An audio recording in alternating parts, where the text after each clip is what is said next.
He shakes his head, his good and his knee. He shakes his head, his good and his knee. He goes down the alley. His head, his good and his knee. His good and the night, the moon is bright, and this is the night when the moon is bright. It's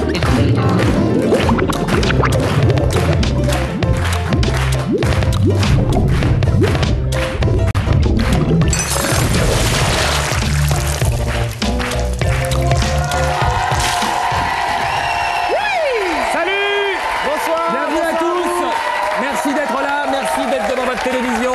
Bienvenue dans les agités du bocal. Les agités, ils sont là. Jean-François, Ben, Régis, Sidonie, Thierry. Je me demande s'ils n'ont pas été applaudis un peu plus que nous. C'est bien normal. Qu'est-ce que ça va être pour les invités? Parce qu'il y a des invités, évidemment. À commencer par Saïda Jawad. Son spectacle, c'était bien fait remarquer l'an dernier. Il sort maintenant en DVD. Ça s'appelle Monsieur Accordéon. Elle nous racontait tout simplement l'histoire de sa vie. Son papa qui a eu une idée un petit peu saugrenue quand elle a eu 8-10 ans de lui confier un accordéon pour s'intégrer à la France puisque ses parents étaient marocains et qu'elle était française. Voilà. Son spectacle raconte ça. C'était très touchant. Ça sort en DVD. Alors, ce qu'on a ici au revers, vous le connaissez, oui. C'est le week-end du SIDAction, si vous nous regardez le dimanche. On a la porte-parole du SIDAction qui est avec nous. Elle s'appelle Julie Gaillet. Une actrice pour parler du SIDAction. Donc n'oubliez pas... Le numéro, c'est le 110. Le 110, Vous voilà. appelez, et puis alors après, il suffit juste d'établir un virement bancaire et vous donnez régulièrement. Généreux comme il est, j'imagine qu'il a déjà appelé le 110. Qu'est-ce que je peux dire sur lui? Il va passer toute l'émission avec nous. Bon, c'est un beau gosse, ça c'est indéniable. C'est sûr. Il a du talent. Ouais, aussi. Il se fait pas trop chier dans la vie. Non.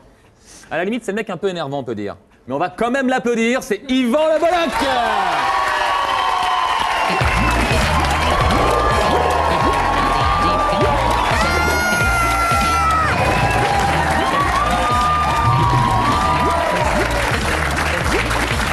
Est-ce que tu entends les cris stridents de tes fans? C'est très bon, c'est très... Vous permettez? Ah, je t'en prie.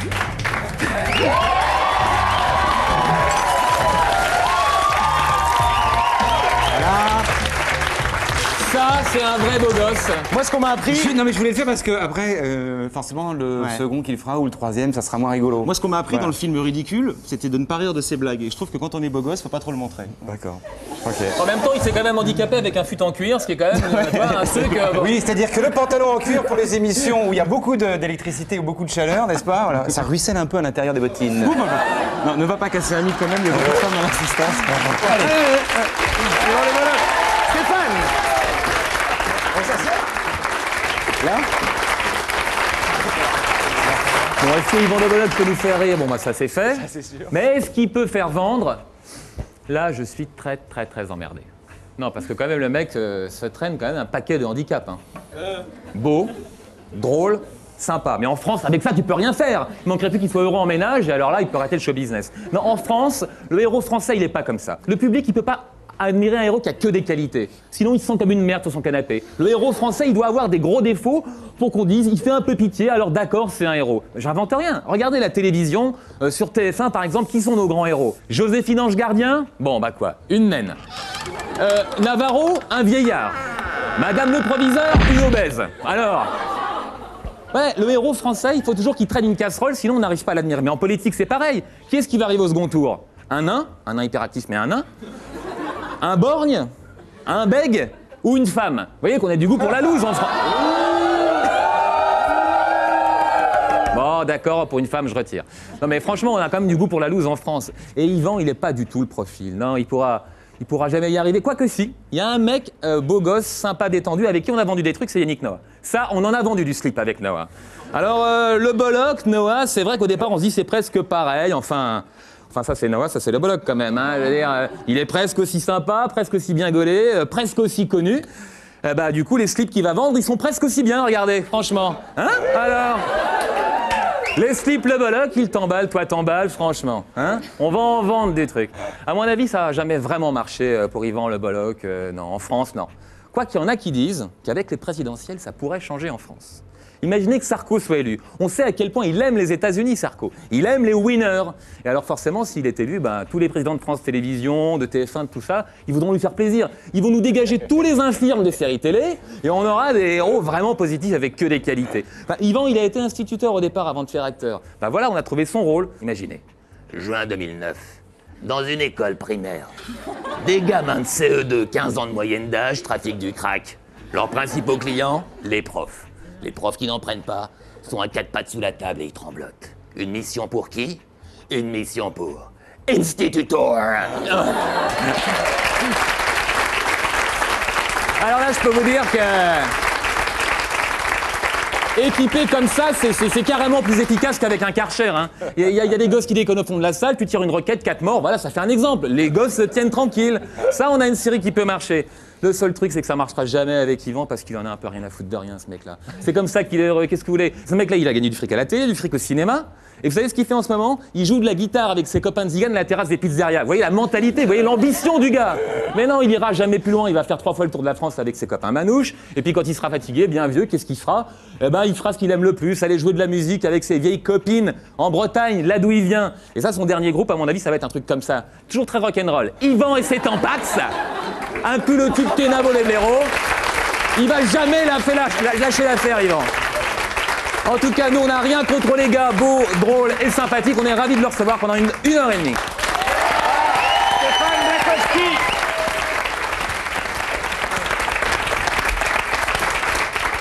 Bon, Yvan, une petite réaction juste avant de te présenter la bande. Je ne savais pas que ça allait durer 1h30, c'est pour ça la pommade avant. Eh oui. Je ne connaissais pas l'émission, mais c'est un peu normal puisque nous sommes au numéro 2, c'est ça? Mais ça va pas bien, non? Au 14. Numéro 14. Ouais. Merde. Ça fait un an qu'on est là. Quand on vous dit qu'il en a Ça fait rien à un an foutre que de vous êtes rien, là. ce mec-là. Attends. Jean-François, t'es pas atterré par ce qu'il vient de dire? Non, mais il y a un truc que je peux te dire, il connaît pas l'émission, mais moi je ne sais pas très bien qui c'est. On te l'a mis à côté de toi. Non, mais je vous jure que c'est vrai, mais je trouve que la chemise, mais vous avez un look super bien. Mais écoutez, j'ai essayé d'être à la hauteur du pull.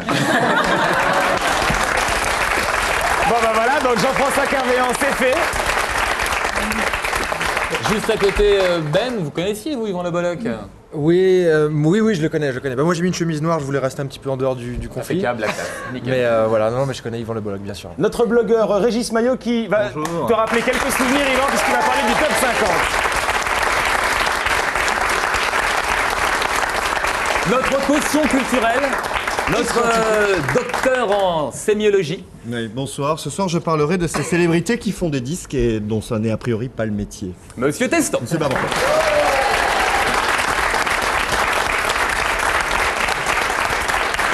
Et comme le veut une tradition bien française, on garde toujours le meilleur pour la fin. Sidonie Bonnec, merci de l'applaudir.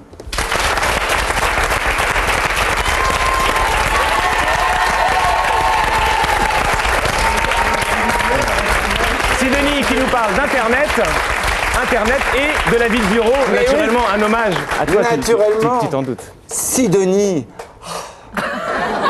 Et donc en fait, pour l'anecdote, Yvan était vraiment l'employé adorablement beauf dans d'une entreprise complètement... Pas beau, hein, beauf. Beauf, Oui. beau, Oui, beau et beauf, ça n'empêche pas. Dans une entreprise complètement folle. Mais la vie de bureau, on peut le dire, c'est quand même pas, ça ressemblait pas à ça. On va pas potiner comme ça devant la machine à café en se marrant. Et souvent, donc, dans cette vie de bureau, eh bien, le seul contact qu'on ait avec ses collègues est assez sommaire. I feel I'm just on the phone and I feel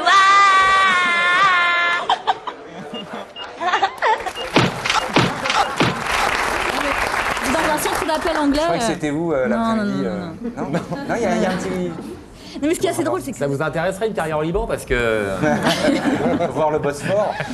Non mais ce qui est terrible, c'est que cette sorte d'abruti de garçon tape là, quand même la fille, enfin communique avec la fille avec son dictionnaire, alors qu'il peut tout simplement utiliser les mots qu'il y a dedans, mais bon ça l'a pas vraiment vraiment effleuré. Bon, c'est ça, j'avais envie d'être aussi La vie de encore bureau, avec c'est du rythme aussi. t'as pas toujours C'est le de temps. l'instinct, C'est ça les femmes, c'est romantique. Alors j'ai une autre vidéo vraiment assez formidable où on voit que open space ne rime pas toujours avec ouverture d'esprit. Ils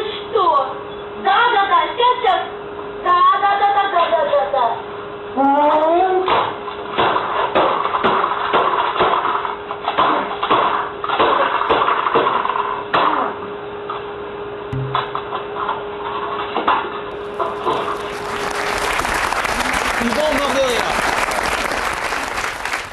Dommage qu'il s'attache à punir la conséquence alors qu'il aurait dû s'attacher à la cause. Bien sûr. Il a raison. Moi, je Elle est complètement dans le ton de l'émission, ça y est, Virginie. Tu sais qu'on a parlé mais dans le Parisien on- la semaine dernière qu'il y avait un suicide par jour au Oui, non, bureau, mais donc, on plaisante, mais quand même, le harcèlement moral et les violences au boulot, ça concerne quand même 3 salariés français sur 10, ce qui est assez énorme. Ça concerne autant les hommes que les femmes, même Sans ce qu'on compter ceux montre. qui n'osent pas la ramener. Sans compter tous ceux en qui ayant n'osent peur pas de perdre l'avouer, parce que leur c'est congé, etc. super tabou, bien sûr. Et ce qui est aussi assez étonnant, c'est que le harcèlement entre collègues est plus fréquent que le harcèlement patron. Il n'y a pas que le harcèlement moral, hein, il y a d'autres Voilà. formes de harcèlement. Sauf que moi, j'oserais te dire si j'étais harcelée, mais là, ça C'est compte. très paradoxal d'ailleurs. C'est que la vie de bureau, donc ça a l'air un peu triste, comme ça, un petit peu violent, mais il y a quand même c'est quand même un réservoir à gags. Ouais, la assez, cantine, il y a des assez chouettes génial. marades. C'est marrant, ça m'a rappelé un peu de choses tout d'un Une coup. bataille de petits Suisses, ouais, pareil, moi aussi.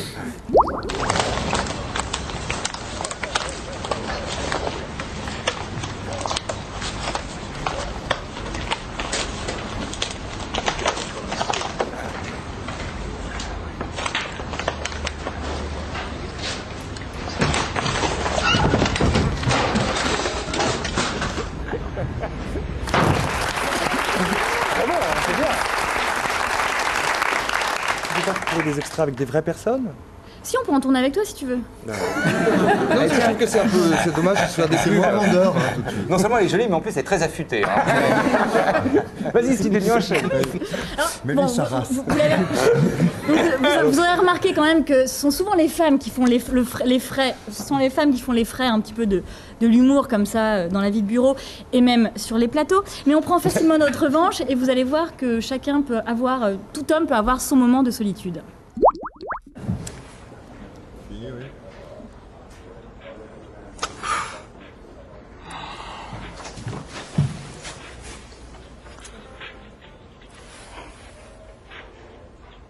Ouais. Je pourrais avoir les 2 sirobins, s'il te plaît.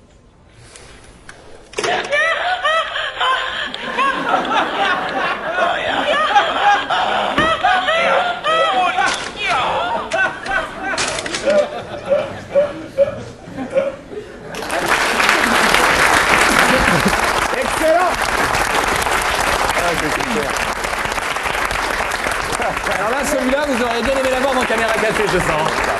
Oui, mais on ne pouvait pas parce que nous on n'avait pas de... Jamais, effectivement, de... Bah, des plans sur les côtés comme ça, on pouvait pas. Nous c'était. Mais vous, Yvan, qui n'avez jamais connu cette vie, justement cette vie de bureau, vous savez qu'il y a quand même les Français. Par contre, des déconvenus comme ça, si ça. Vous connaissiez Robin aussi. Les Français passent 3h30 à surfer personnellement pendant leurs heures de boulot. Oui, plus Donc, les ils surfent- 3 heures qui passent par jour devant la télévision, mais que Exactement, font les mais Français? c'est lamentable. Ils se font devant des écrans. Et donc c'est assez amusant parce qu'ils surfent principalement, dit-on, sur des sites de voyage, mais Ouais. bon, la pornographie arrive quand même assez vite en 2e, 3e position. On peut mélanger les deux aussi. On peut mélanger le voyage et la Faut pornographie. pas être sectaire aussi, Denis, comme ça. Non, mais j'ai l'air comme ça. Hein. Sidonie Bonnec.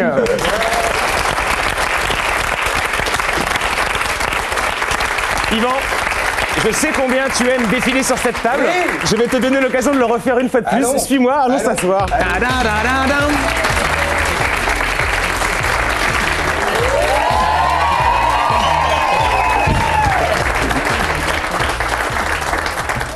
Je te connaissais pas si cabot. Je suis navré. Quand je vois que ça marche, Je peux pas m'empêcher. Alors, on se connaît quand même. c'est très bon cette idée. C'est très bon. Et on voit aussi que j'ai les chaussures en rodage. La caméra peut-elle faire un plan ici? Parce que là, il y a des grosses traces de Dunlop. Une ici et une ici. Voilà. Et une là aussi. tiens. La prochaine fois, tu Allez, on le nettoieras. fait Attends, encore j'ai un peu. pas le prix. Souvent, ce qui craint, c'est quand tu laisses un peu le prix là, tu sais. Non, t'en as pas, t'en as pas. Alors, je te dis, on se connaît quand même depuis un certain nombre d'années et j'apprends seulement là que le bollock, ça veut dire résidu de balle d'avoine. Oui, alors. On n'est pas sûr, hein. Ah, on n'est pas sûr, On n'est ah oui, pas c'est- sûr. c'est une Non, légende, non. peut-être. On n'est pas sûr. Non, le breton aime plaisanter. Et donc, quand j'ai un peu, une fois à la télévision, j'ai dû dire, mais le bollock, si quelqu'un, un linguiste celte pouvait nous éclairer.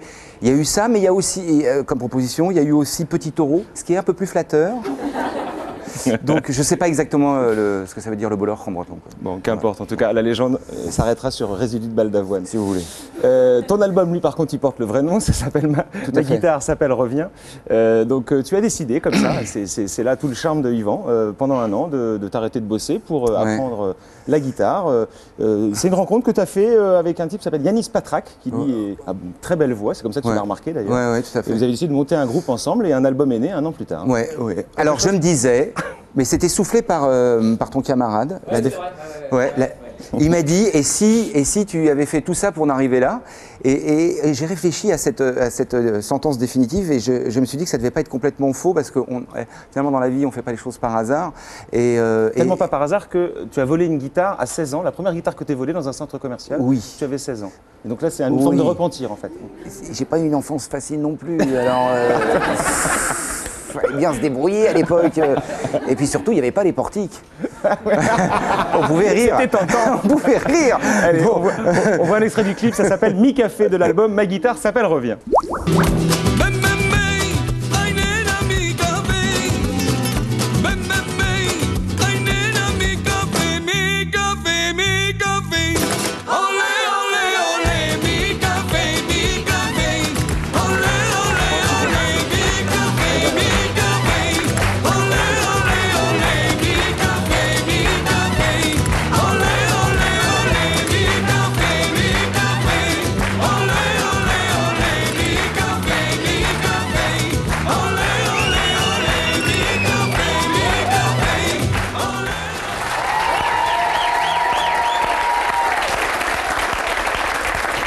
On voit que c'est quand même la musique de la joie. Spontanément, pendant le clip, tout le plateau s'est mis à applaudir, à battre le rythme. C'est entraînant.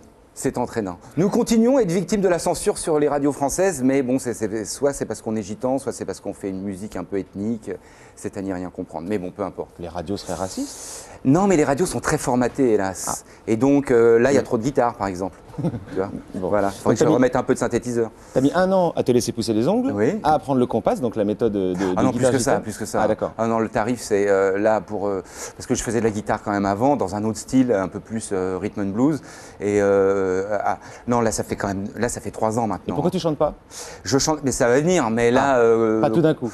Non, pas tout d'un coup. Bon, Audiard disait, les cons, ça ose tous, c'est même à ça qu'on les reconnaît. Ah, et on te reconnaît? Donc, pour l'instant, on ne me reconnaît pas là-dessus. Donc, voilà.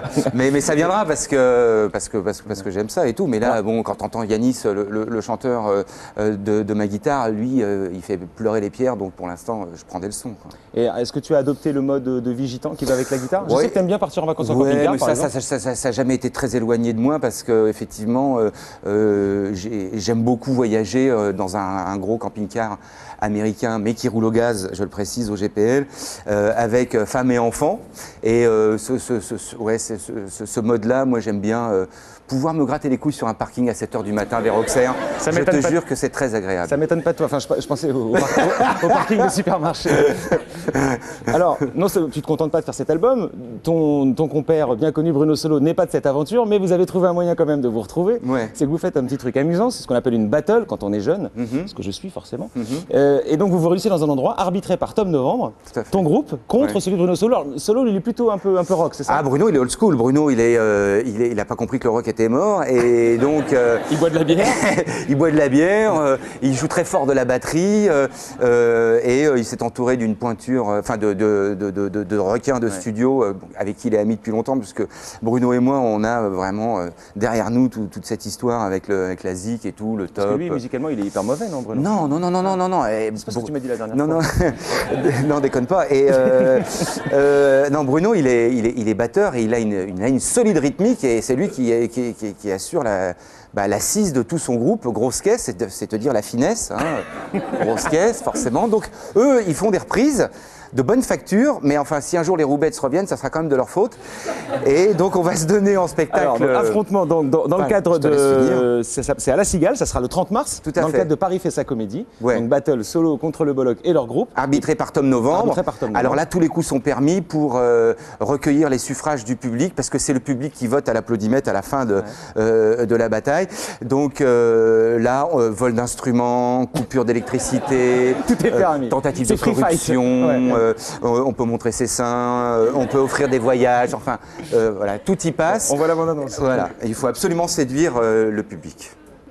Messieurs, prêts pour le combat musical? Le public vous attend. Rappel des règles. D'abord, Monsieur Le Bolloc et sa formation. Ma guitare s'appelle Revient. Puis Monsieur Solo et son groupe, Grosse Caisse. Entracte composé de sketchs drôles. Puis finalement, vote du public à l'applaudimètre. Nous sommes entre gentlemen, donc respect de ce public. Et entre vous, pas de coup bas, pas d'insultes. Messieurs, serrez-vous la main. Retrouvez le premier spectacle d'Yvan Le Bolloc et de Bruno Solo sur scène.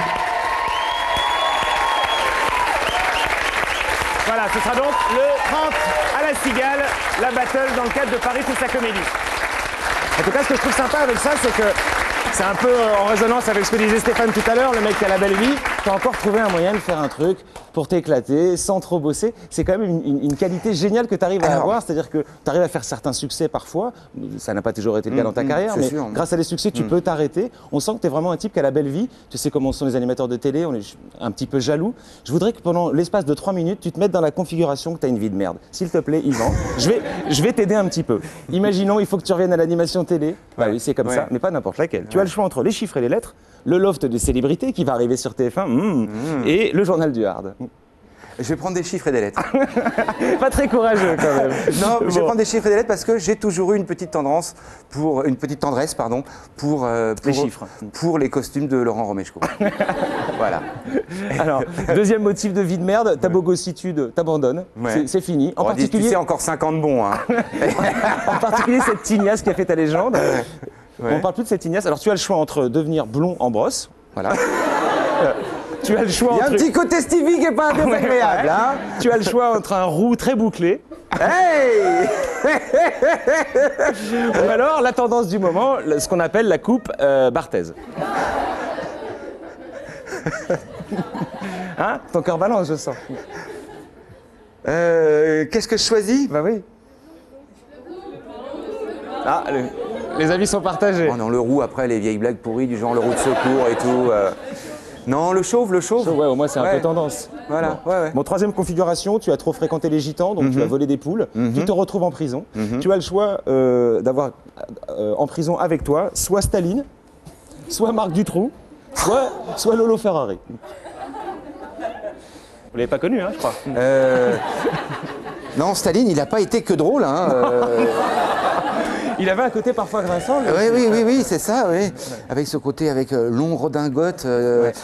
Donc, non, bah, voilà, on va laisser Marc Dutroux et Staline faire des pâtés ensemble. Et je vais jouer avec.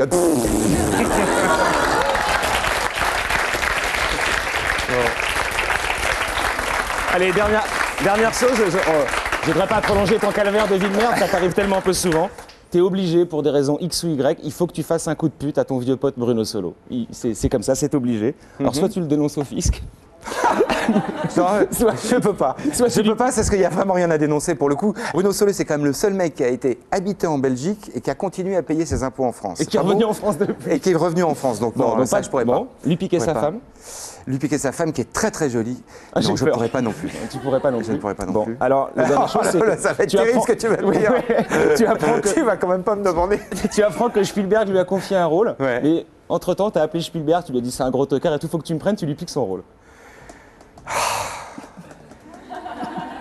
Bon allez, je vais prendre ça. Je préfère être un fumier au niveau Sur du le taf, boulot, ouais. mais pas Que ce qui sur est les perso, personnes. non, on touche pas. non. Bon, enfin, allez, heureusement, Voilà. tout ça est une fiction, Oui, tout ça tout à marche fait. très très bien Ouais. pour toi. Donc, les caméras café, c'est un truc que tu pourrais presque t'arrêter, presque vivre avec ça, c'est affolant tous les Non, produits quand même, dérivés. tu sais, ce n'est pas une rente si importante. Je sais pas, vous le vendez tellement partout.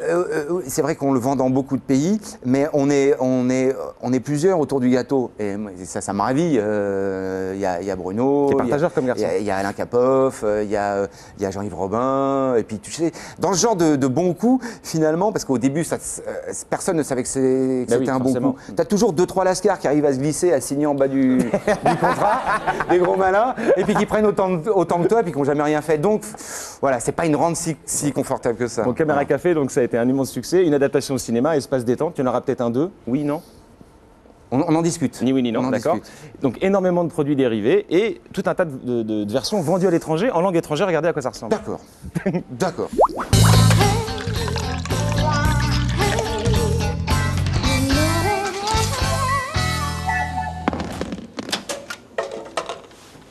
Hey, ça va? Is er iemand aan het doen? You bastards!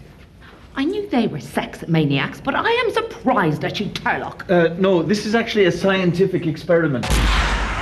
Ti sta un aperitivo? No, non posso uscire. Come non puoi uscire, perché? Stamattina ho litigato con quel camionista, gli gridavo scendi, scendi, scendi, sai cosa ha fatto sto bastardo? Πάνω από 3 την ημέρα στην ηλικία σου κουφέντη. Παϊστόμουτρο, ρώτησα, η Μαρία σας φέρνει τα γραμμάτια του Ραζέλου. Η γυναίκα σου ψωνίζει τεκνά έξω από τα ηλικία. Ναι, αυτή μου τα φέρνει. Χαίρετε. Disimula un poquito, Bernardo. Si no quieres currar, dices que está mal y te vas. Me han seleccionado para participar en el Euromontón. 1000 euros, Jesús. Puedo ganar 1000 euros. C'est l'italien qui marche le mieux, je trouve, non? Enfin, pour nous, les Français, j'entends. Les Italiens, depuis 3 ans, ils font 22 minutes tous les soirs. Ah, mais ça Donc, fonctionne bien en italien. Je trouve ça va ils bien ont avec. épuisé tous nos sketchs, je sais pas comment ils font. Enfin, si, je suis allé et je vois, ils marchent comme des oufs. Celle qui me plaît, c'est quand même la française qui me tient la plus au cœur. Je sais pas pourquoi, mais j'aime bien. Ce qu'on aimerait bien, c'est pénétrer le marché américain.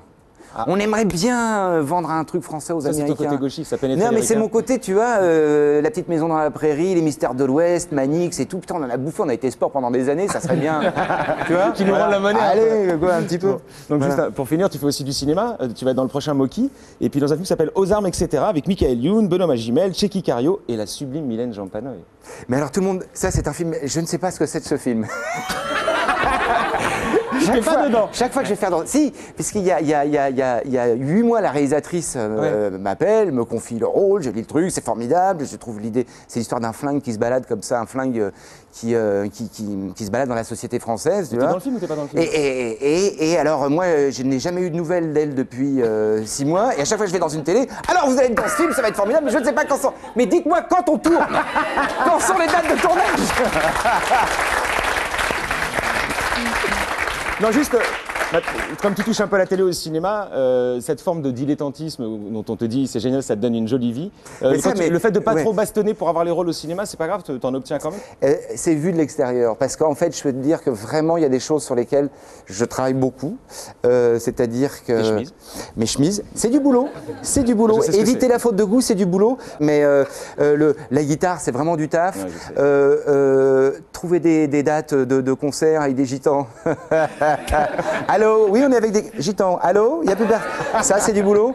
Faire le clip, être producteur de l'album, faire en sorte qu'ils aient des passeports, tu vois, des démarches. Vraiment, il y a un travail souterrain énorme. Qu'on le sache, Yvan Le Bolloc travaille bien plus qu'on l'imagine. Allez le voir le 30 mars à la Cigale, en battle, avec son ami Bruno Solo. On va retrouver Stéphane dans un instant qui va venir s'asseoir ici. Oui. Juste avant. Oui, juste avant. Ah, juste avant. Je l'ai marqué là.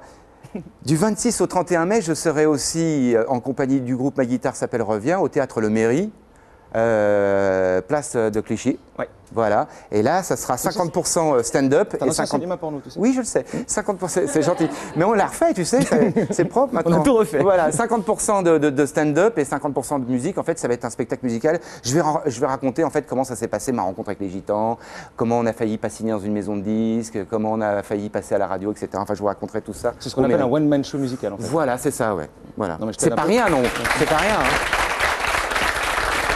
Un petit détour par l'ANPE Spectacle qui, chaque semaine, nous envoie des candidats qui aimeraient bien un petit peu se faire connaître. Cette fois-ci, c'est un comédien. Son patronyme est un petit peu bizarre. Je crois qu'il s'appelle Sébastien Soifard.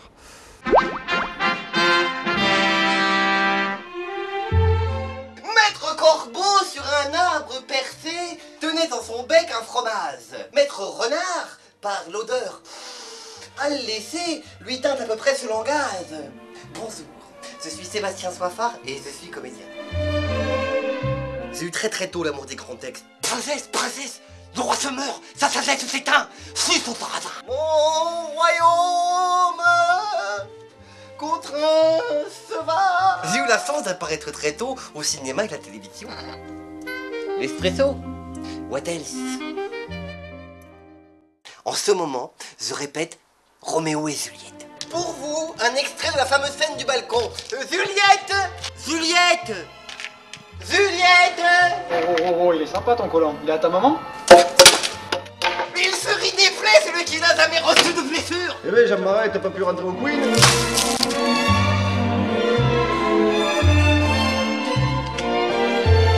Voilà, madame, voilà mon amour. Oh, si seulement elle le savait. Il va la fermer, sa gueule?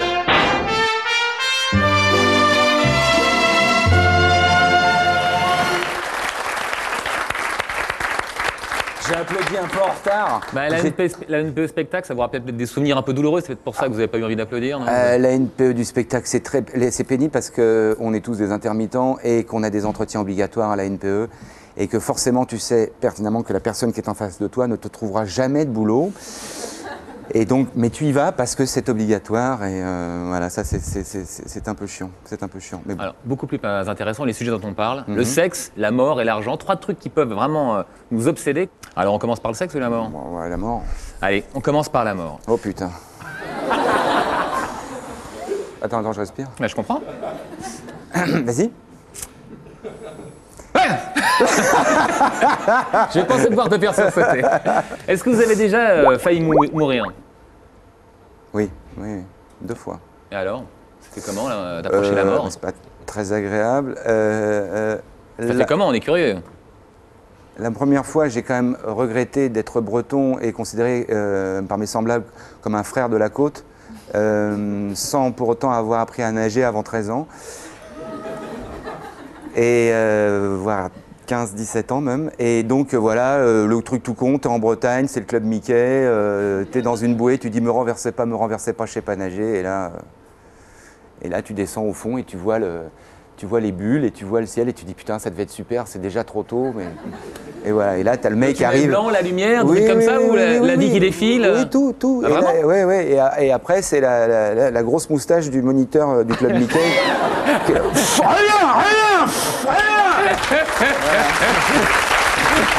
Après j'ai eu un super carton en moto mais là t'as pas le temps. Ça va trop vite.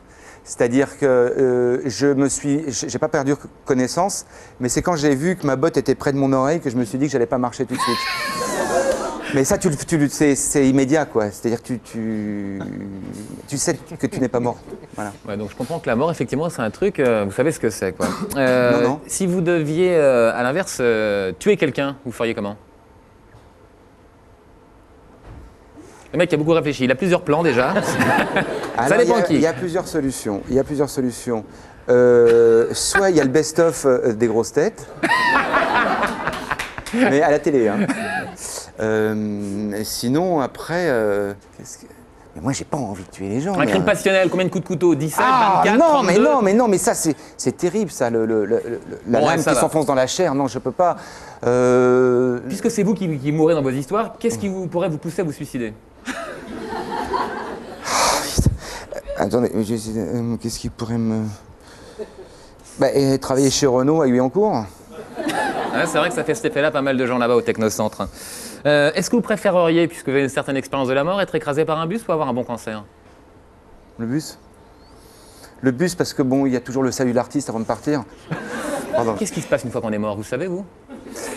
Il se passe que c'est trop tard pour revenir en arrière et que quand on s'est bien conduit, on part au moins avec le sentiment d'avoir été un gentleman. Voilà.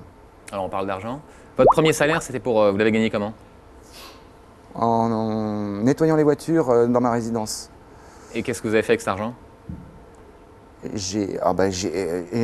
Écoute, je voulais m'acheter une mobilette comme tous les gosses de cet âge-là, mais je crois que mes parents m'ont sollicité pour payer l'EDF. C'est vrai en plus. J'avais la cagnotte dans la chaussette avec les pièces. Et tous les soirs, je caressais le magot et tout. Et puis un jour, bon voilà. Ah, une enfance malheureuse, c'est pas une blague alors?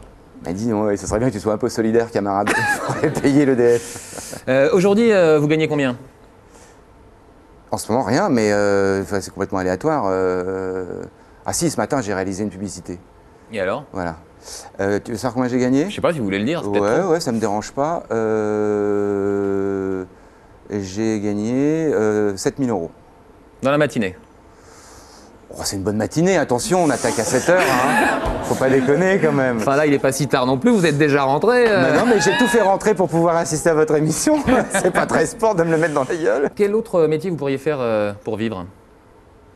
Je peux faire plein de trucs. Je peux être enseignant, je peux être vous avez votre diplôme, entraîneur d'aïkido pour personnes âgées.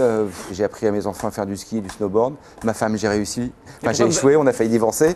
Et n'apprenez jamais à votre femme ni à conduire, ni à faire du ski. Le truc que vous disiez, vous auriez pu être instituteur, vous êtes sorti premier de l'école d'instit et vous avez arrêté. Non, mais alors alors là, il faut que j'en profite qu'on est entre nous pour rectifier. Ouais, c'est vrai. Deuxième ex aequo. Deuxième ex aequo. Voilà. Alors après, vous étiez bien classé. Alors après, tu fais un prime, tu sais, 20h30, tu vois, le mec te dit « Alors, nous recevons Yvan Le Bolloc qui a été premier. » Tu vas pas dire « Attends, écoute, non, deuxième ex aequo, ça craint un peu. » Mais là, on est sur France 4. Surtout par rapport à ce premier qui te recherche partout et voilà. qui dit... Donc, je rectifie deuxième ex aequo. Mais pourquoi vous avez arrêté? J'ai arrêté. T'es bien parti quand on est deuxième ex aequo. J'ai arrêté parce que j'ai été instit super tôt, j'étais instit à 19 ans. Et que je me voyais vieillir avec l'autocollant Maïf sur la 4L, le collier de barbe, et j'ai rencontré des gens formidables dans l'enseignement, mais j'ai aussi rencontré de fameuses têtes de cons, surtout des directrices, qui supportaient pas de voir que finalement j'avais un super rapport avec les gosses et que ça se passait très bien, et que j'avais les chemises un peu wap-dou-wap, et voilà. Donc cet esprit-là, ça m'a un peu... Le plus gros truc que vous ayez volé, alors il y a déjà cette histoire de guitare qu'on a appris tout à l'heure. Il y a plus gros que la guitare ou pas? Oui. Cette mobilette que vous n'avez pas eue finalement à cause de l'EDF, il a fallu bien. J'ai fait Bon, alors. Non, mais voilà. Bon, tous les gens qui habitent dans votre coin là-bas, dans le Morbihan, il y a des trucs qui ont disparu, ils voudraient savoir où c'est passé. Non, jamais chez les particuliers. Mais je regrette amèrement, voilà. Donc c'est pas un exemple à suivre. De toute façon, maintenant on peut plus chourer, je vous dis, c'est les portiques. Ça nous a fait beaucoup de mal. Portiques. Même pas drôle. Vous avez aussi, vous donnez, j'imagine aussi, vous donnez à qui? C'est quoi vos bonnes œuvres? Il y a un proverbe africain qu'Alpha Blondy m'avait appris, que je trouvais super, c'est que la main gauche ne doit jamais savoir ce que fait la main droite. Un proverbe africain, c'est dans l'évangile, qu'est-ce que vous racontez? Ah bon? Pour un breton, vous êtes moyennement catholique. Alpha Blondy, mais c'est vraiment un tocard. Ah ça, il faut se méfier. On parle de sexe. Quel animal sexuel êtes-vous?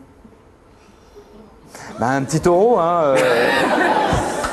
Ça, je veux dire, en accord avec mes camarades celtes, il paraît qu'un petit taureau, voilà. Je sais pas ce qu'en pense ma femme, c'est à elle qu'il faudrait lui demander. Je sais pas si... C'était quand et comment la première fois? C'était... Avant-hier? Non, c'était bâclé, mal fait. Vous aviez quel âge? Je devais avoir 17, ouais. Et la deuxième fois, du coup, vous avez attendu combien? Non, c'était pas mieux la deuxième fois. Alors, l'endroit le plus incongru où vous ayez fait ça? Oh bah alors là, après... Oh, sur la salle! Là, je vais te dire! On peut rigoler après, hein. Il y a la Tour Eiffel. Pas mal. Quel étage? Je sais pas, moi, je sais plus, c'est le troisième qui monte pas, c'est trop cher. Donc... Si la fille est vraiment bien, tu peux l'emmener au troisième, mais vraiment, il faut qu'elle soit bien.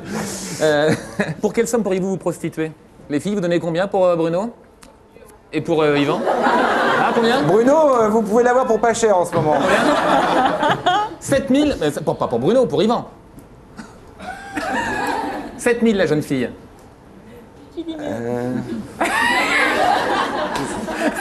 Pour ce prix-là, je préfère réaliser une pub. Non, ça, vous pourriez, j'en sais rien, dans un cas d'extrémité, avec ce pantalon en cuir là qui... Ouais. Bon, allez, on sent que c'est plutôt non, on va conclure là-dessus. C'est une petite conclusion quand même. Ah non, la conclusion, elle est... Puisque vous avez dit non pour les 7000 €, qu'est-ce qu'il y a de mieux dans la vie que le sexe? Finir le paquet de granola. Merci beaucoup, Yvan. Allez, Yvan et Stéphane vont venir nous rejoindre à table. On passe par Jimmy Destroy, le coach des agités vocales. Aujourd'hui, le son de Varap.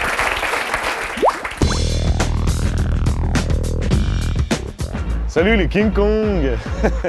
Je suis Jimmy Destroy, votre coach à la télé.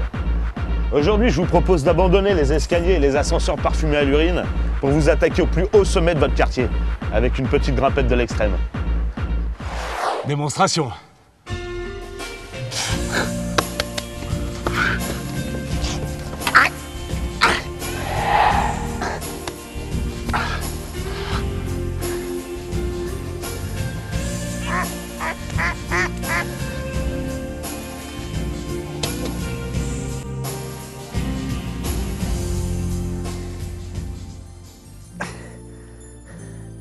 Alors Yvette, qu'est-ce qui se passe? Un chagrin d'amour? La canicule m'a épargné, j'en peux plus. Oh mais non, mais faut pas se laisser aller comme ça, là. Je suis sûr qu'il y a plein de choses bien dans la vie d'un vieux. T'as, par exemple, t'as... Ah non, t'as plus ça, toi. Tu peux... Ah bah non, tu peux plus, ça non plus. Alors en fait, t'as raison, y a rien. Coach de merde.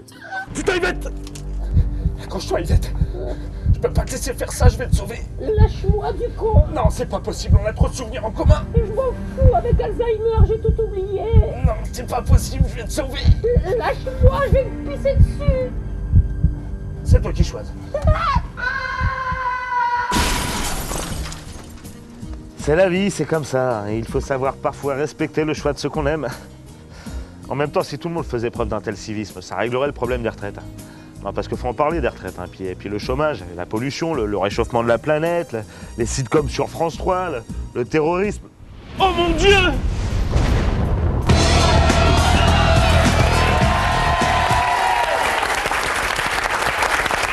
Jimmy Destroy, le coach chez les agités du vocal.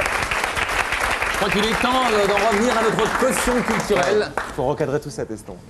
Diplômé de sémiologie, Monsieur Teston est là. Je suis surpris et charmé de voir que j'ai un point commun avec Jimmy Destroy ce soir. Car moi aussi, je pense que le chômage en France est un mal qui nous ronge. Mais le chômage en France n'est pas lié qu'au manque d'emploi. Les jeunes, aujourd'hui, ne savent pas ce qu'ils veulent faire. Il y a une perte d'identité, plus de valorisation des métiers, une société consumériste, versatile. Les Français s'éparpillent parce qu'ils cherchent une direction que personne ne leur donne. Et une population vient aggraver ce problème.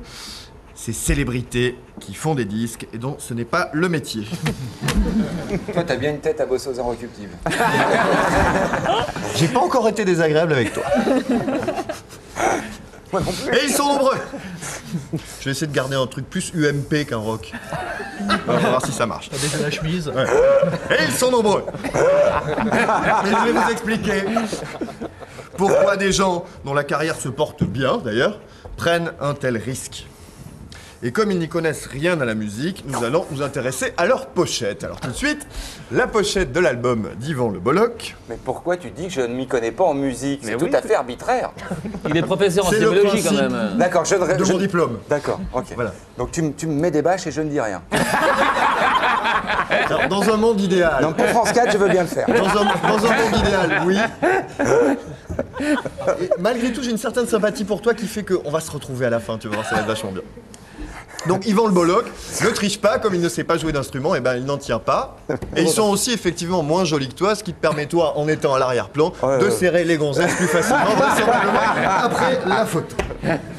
Alors, donc Yvan Le Bolloc fait un disque, il choisit un nom pour son groupe, qu'il nous montre ici, le nom du groupe. Yvan Le Bolloc et ma guitare s'appelle Reviens. Donc il présente des gens avec qui il travaille, mais il a quand même choisi un nom interminable pour son groupe. Et à mon avis, c'est pas pour rien. En effet, les gens qui ont le temps de dire « Tu as écouté le disque de Yvan Le Bolloc et ma guitare s'appelle Reviens » ont du temps libre, donc pas de travail, donc pas d'argent, et donc n'achèteront pas le disque. Donc on continuera à dire l'album d'Yvan Le Bolloc. En revanche, s'il a des nouveaux copains, aucune trace des amis d'antan. Quid de Bruno Solo? Mais Bruno Solo a horreur de la rumba gitane. Dès que ça chante en espagnol. Ouais. En revanche, en tout cas, ça a l'air bien festif. Et à l'écoute, c'est vrai qu'on n'est pas très loin de Patrick Sébastien. Une autre personnalité dans cette D'où la grande table, hein, la grande table, on y a réfléchi longtemps avant.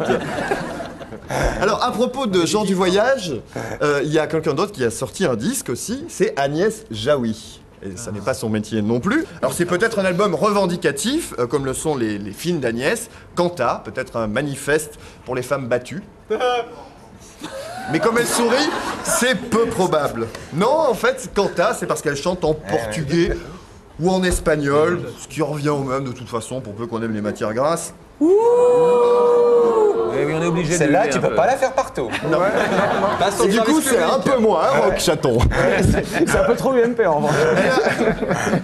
J'essaie de maintenir mon truc UMP. Bon, elle a aussi de nouveaux amis, mais eux, ils sont un petit peu flous derrière, au second plan. Bah oui, parce qu'Agnès, elle en avait marre tout le temps du truc Bakri Jaoui, et cette fois-ci, elle a pas eu envie qu'on dise Jaoui et les voleurs d'autoradio. À l'écoute, on se rappelle pourquoi on n'écoute plus Linda de Souza. Un troisième personnage vient de faire un disque. Alors là, c'est très curieux puisqu'il s'agit de Gérard Darmon. Gérard Darmon, donc il n'en est pas à son premier coup, mais à son deuxième. Après le four colossal de son premier album, il revient. Mais qu'est-ce qui a bien pu pousser Gérard à revenir faire un disque? Alors Donc là, tu es en train regarde de balancer sur Gérard Darmon sans même nous prévenir alors qu'on l'adore, Stéphane et moi. Ah oui. Et Mais- que c'est l'invité de la semaine prochaine. Et bref, on va s'intéresser un petit peu à ce monsieur. Pourquoi veut-il donc à nouveau faire un disque alors que le premier n'a pas marché? Bon, là, on voit qu'il est tout seul. Gérard Darmon. Oui, il a Non, son âge. Il oui, va dans mais des il est bagarreur. dancing Ouh là là. maintenant. Hein, tu sais, c'est plus non plus de la toute première fraîcheur. Donc, qu'est-ce qu'il fait? Il a peut-être monté un ramassera tes dents, tu dancing diras pas ça. justement pour renflouer le gouffre financier engendré par son premier disque. Eh bien non, et c'est là où la sémiologie, une fois de plus, va encore frapper. Gérard Darmon, comme Agnès Jaoui, comme Yvan Le Bolloc, veut faire cavalier seul, et j'en veux pour preuve cette affiche, très similaire à la précédente, la Carioca. Si aujourd'hui Gérard Darmon fait un nouveau disque, eh bien c'est pour se débarrasser d'Alain Chabat. Donc Bakri Jaoui, Solo Le Bolloc, Darmon Chabat. Et donc à la question que je posais en préambule, Yvan, pourquoi ces gens dont ce n'est pas le métier ont-ils fait un disque? Eh bien la réponse est pour exister sans leur alter ego, parce qu'en effet, pour vous tous, faire un disque, c'est la garantie d'un projet tellement pourri que personne ne vous suit. Merci. Docteur Teston.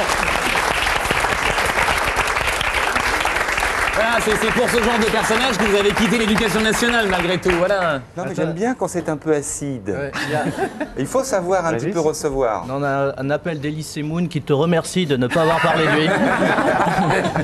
J'avais dit que je faisais pas Mimimati non plus, j'ai été classe. On va passer par les gens de la rue, comme on dit. C'est une roulette à questions, Yvan. C'est pour vous. Je vous en prie, je suis prêt. Là, j'ai l'impression que le mauvais moment est passé. Je suis beaucoup plus détendu. Est-ce que dans le showbiz, ça marche avec les filles? Mieux que dans la charcuterie.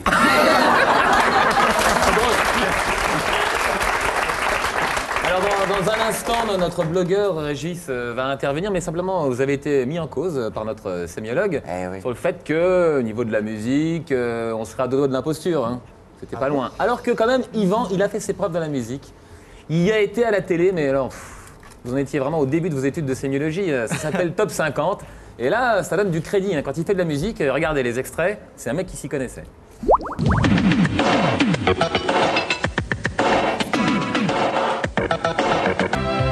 Ici, vous avez le modèle Fleur d'Oran. Là-dessus, je l'aime beaucoup. Il s'appelle Premier Baiser. Là, c'est Miel de vent. Et là, c'est l'astuce parce que tout c'est ah ben derrière. Ah, ah. Et puis voilà, c'est fini. Ça, c'est à moi, je ne le vends pas. Alors, je vais vous laisser ma carte et mon numéro. Et puis, éventuellement, vous me rappelez si ça intéresse. D'accord? Ok. Allez, salut. Et là, il se prend une vôtre. Les jours passent sur la maison d'en face. Je pense à toi.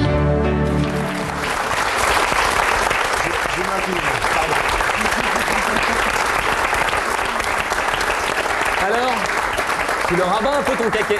Que On des a bons claqué le beignet, ouais, ça y est. Que des bons souvenirs, j'imagine, Top 50 Avec Bruno, ouais, que des bons souvenirs. Après, quand on a un Lagaffe qui reste numéro 1 pendant 17 semaines, moins bon. Ah oui. Moins bon. Avec Là, quoi Avec la Zoubida, non? Non, le lavabo. Oui, il y a eu le lavabo, il y a les Zoubida. Il y en avait plusieurs en plus. Il y avait aussi Jordi à l'époque. Bah là, on vient Ça, de voir c'était Hélène terrible. Roll, Hélène et les garçons, ce qui est quand même aussi... Ouais, mais là, elle était déjà 49e, ça sentait déjà un peu le pâté. 39. Ça m'a fait marrer ce petit truc 39 qui monte. Je trouve ça tellement. Par contre, elle était dans la phase ascendante. Par contre, je dois dire qu'il y a eu aussi des très bons souvenirs, comme d'annoncer que Khaled était numéro 1 des meilleures ventes en France avec Didi, donc annoncer qu'un arabe est le plus gros vendeur de singles en France, ça, voilà, ça compensait. Et pas voleur de single. Et non pas voleur de singles. Et maintenant, il passe dans tous les Voilà. mariages, même en Bretagne, Khaled. Et donc, Khaled, voilà. fait qu'il y est. Non, mais il y est dans la musique française, dans les grands classiques. Ça, la communion, ça trompe pas. Quand tu passes à la communion du T'as petit, Didi c'est que t'es en France. Le top 50, vous êtes plutôt inconsolable, j'imagine. Ah bah complètement. Rendez-nous le top 50, quoi. C'est vrai, le top 50, c'était un peu l'assurance de se marrer pendant 90 minutes, avec des nouveaux talents du rire. Hein. Peter et Sloan. Peter et Sloan, quand Je même. sais pas si je les ai connus, ceux-là. Bah à côté, Eric et Ramsey, c'est Derrick, mais en version originale, quoi. Puis tu sais, on osait les performances burlesques les plus folles à l'époque. Vous vous souvenez du sketch de Désirless, c'est cette grande dame élancée qui était peignée comme un anus apeuré. Voilà. Elle pétait dans son col roulé, c'est ça? C'est ça. Je me souviens plus ce que c'était la vanne. Et qui nous parlait de tourisme, c'était ludique, quoi. D'ailleurs, tous les experts et critiques rock le soulignent, se rejoignent sur ce point. Culturellement, il y a eu deux périodes phares en France, les années 80 et la Renaissance tardive. Qui, aujourd'hui, peut honnêtement remettre en cause l'influence artistique majeure qu'ont eu les Forbans, Licence 4 et les Musclés sur la nouvelle scène rock française? Personne. On avait des animateurs concernés, Yvan, concernés surtout par leur look. Vos chemises, Yvan, quand même, quoi. Ça a un peu lancé la mode des imprimés clic-clac, tu vois, c'était... Il y avait une Twingo qui avait les sièges comme ça.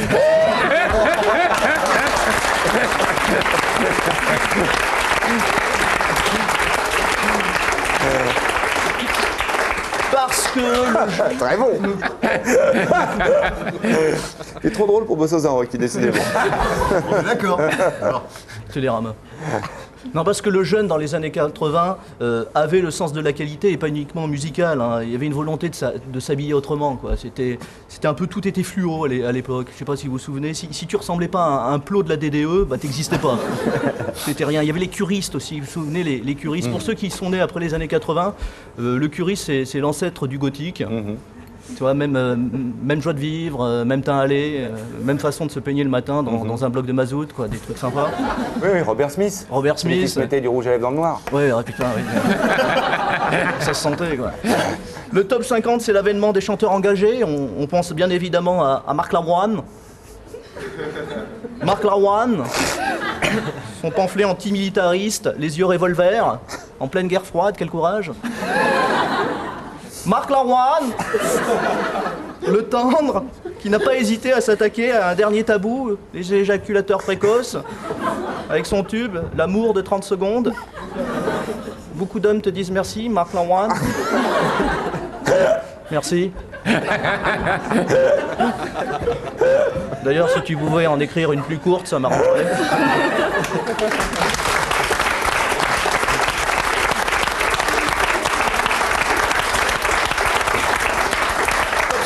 C'est aussi les 10 glorieuses du Verbe. Ensemble, replongeons-nous dans ces années bénies où les poètes avaient tribune. Jean-Pierre Madère, le Blaise Sandrard de la chanson française. Oh Macumba, Macumba. Elle danse tous les soirs pour les dockers du port qui cherchent la bagarre au Macumba. Bon, vous l'aurez bien compris, Macumba était une pute. Mais Jean-Pierre avait l'élégance de le dire autrement. Et puis il y avait des chanteurs étrangers. Mylène Farmer, on comprenait rien de ce qu'elle disait, mais c'est pas grave, on l'aimait quand même. Top 50, c'était aussi un outil pédagogique pour les langues étrangères. Ben oui, grâce au Top 50, tu pouvais serrer une petite Hollandaise sur une plage en lui disant des trucs genre qu'est-ce que tu fais dans la vie? Ben, my name is Lucas, take on me, you break my heart, quoi. Moi, j'ai eu mon bac grâce au Top 50, rattrapage en espagnol, tu vois. C'était les danses hispaniques, tu vois. J'ai chanté Parabaya la Bamba, se necesita una poca de gracia. 18 sur 20, quoi. Voilà, tout ça manque, surtout pour les artistes qui sont plus classés maintenant. D'ailleurs, heureusement, il y a des comebacks qui sont organisés. Généralement, je sais pas si vous avez remarqué, on les reconnaît pas, parce qu'ils reviennent avec le même costume d'époque, les mecs. Sauf qu'ils ont pris 30 kilos. Ou 20 ans d'animation supermarché. On dirait des Playmobil dans un corps de Teletubbies, bref. Alors, il y a différents types de retours. Top 50, il y a le retour de couche. Jeanne Masse, Elsa, Julie Pietri. Il y a le retour de fausse couche, Jordi. Sur mon blog, suivez Yvan. Je suis. Merci. J'ai décidé de relancer un top 50, c'est le top 50 des téléchargements illégaux. C'est très à la mode en ce moment. Alors, le plus beau gardien de la semaine, comme chaque semaine, c'est Universal, EMI, Sony et BMG, moins 40% des ventes. Vous l'aurez compris, tout le monde est nostalgique du top 50, en particulier les maisons de disques. Allez, salut les petits sous.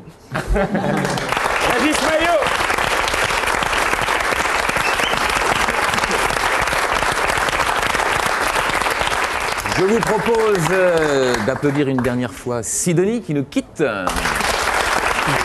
Mais... Attention! Ah oui, vous êtes un peu triste, Yvan. Il ne reste que des barbus, maintenant. Attention, non. Si tu veux, je peux y aller. Tu peux insister, Non, si tu veux, reste. Reste, j'aime bien, t'es gay. Vous allez voir que malgré tout, vous n'allez pas rester seul. Quelqu'un arrive, tout aussi blond, tout aussi joli. Et en plus, elle est aujourd'hui porte-parole du SIDAction, c'est Julie Gaillet.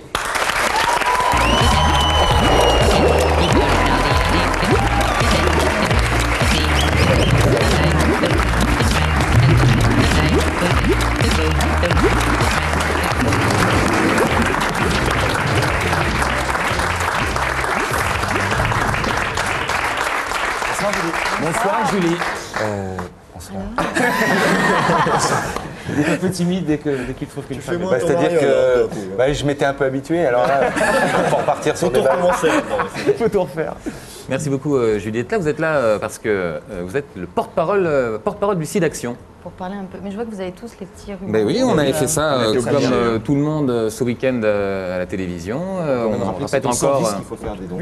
Et on peut commencer sur le 110 dès maintenant. En fait, c'est ouvert, le standard depuis le 5 mars. C'est ouvert, je crois, jusqu'au 18 avril, c'est ça? Voilà, exactement. Donc on peut appeler. Donner un peu des sous, des dons pour la recherche, mais aussi pour aider les malades. Beaucoup. Non, mais parce que tout le monde dit ouais, 30 €, 40 €, c'est pas. Voilà, pourquoi pas? C'est pas obligé de donner tout son salaire. Comment on se retrouve porte-parole du SIDAction? Il faut être motivé, faire candidature, on vous sollicite, pourquoi vous? Non, bah, c'est une envie de ma part de parler du sida. J'ai joué dans un film qui s'appelait Clara et moi, où je jouais le rôle d'une jeune fille hétérosexuelle qui attrapait le sida, qui avait le sida. Et on parle peu des femmes, et depuis 5 ans, elles étaient 5% des cas contaminés, et là, en 5 ans, maintenant, elles sont 45%, 46% sont des femmes. Donc, c'est la parité. Et donc ça touche beaucoup les femmes, mais on n'en parle pas beaucoup. Et ce film, ça a été un moment... Comment ça? Non, je parlais de la blague. La blague sur la parité, il y avait comme un doute. Qui on a installé une espèce de relation tout à l'heure, maintenant on donne On met des notes. On met des notes sur les blagues. Je trouve ça un peu salaud de votre part, j'avais obtenu un sourire au milieu poli de Julie. T'as trouvé ce sourire. On te le reprend pas du tout, c'est nous, on contient de la compta, quoi. Bon, pardon pour la mauvaise blague. Donc ce film qui vous a sensibilisé, cette envie. Non, mais même avant, ça fait très longtemps. Puis je pense que la jeune génération... Moi, j'étais la génération juste à l'époque où ça a commencé, on a commencé à en parler. Vous êtes né en 72, on peut dire ça, je dis pas voilà, de bêtises. 72, et voilà, je pense que mon petit frère, il a juste pas connu l'amour sans capote, c'est juste 2 ans après.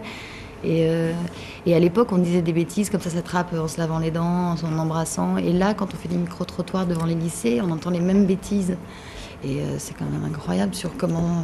Alors, parmi les choses qu'on va voir pendant ce week-end, donc les émissions spéciales, vous êtes là, on va continuer à parler un peu avec vous, puisque vous êtes porte-parole, vous direz ce sur quoi il faut insister cette année en termes de communication et de prévention quand on est à la télévision. Il y a des petits clips qui ont été faits autour de ça. Ouais, Omar et Fred, qui sont venus là il y a quelques semaines, eux là ils sont partis, je crois, voir le centre d'entraînement à Marseille de l'équipe des jeunes de l'OM, voir un peu si ils pouvaient les sensibiliser, en parler, on regarde ce que ça donne.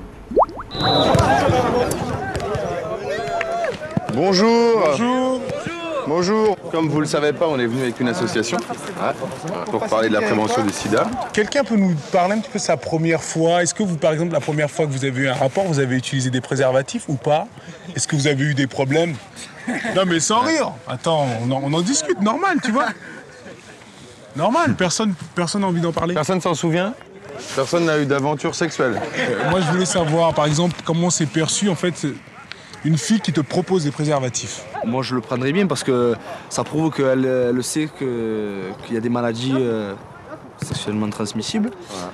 Donc, ça prouve qu'elle est bien au courant de la chose, quoi. Donc, moi, au contraire, je serais content. Moi, j'économise de l'argent. Ouais. Pour ceux qui ne connaissent pas, ça a été fait exprès pour bloquer la circulation du sang et pour avoir un maximum de plaisir, pour que votre compagne revienne la prochaine fois. Là, il y a fraise et il y a banane. Non, ça c'est pas l'effet retardant, ça c'est l'effet menthe. Je voudrais dire aux petits frères que quand on leur parle, c'est pour leur bien. Il faut pas attendre qu'il y ait des personnalités qui leur disent. Et il faut pas faire les camps, sortir couvert.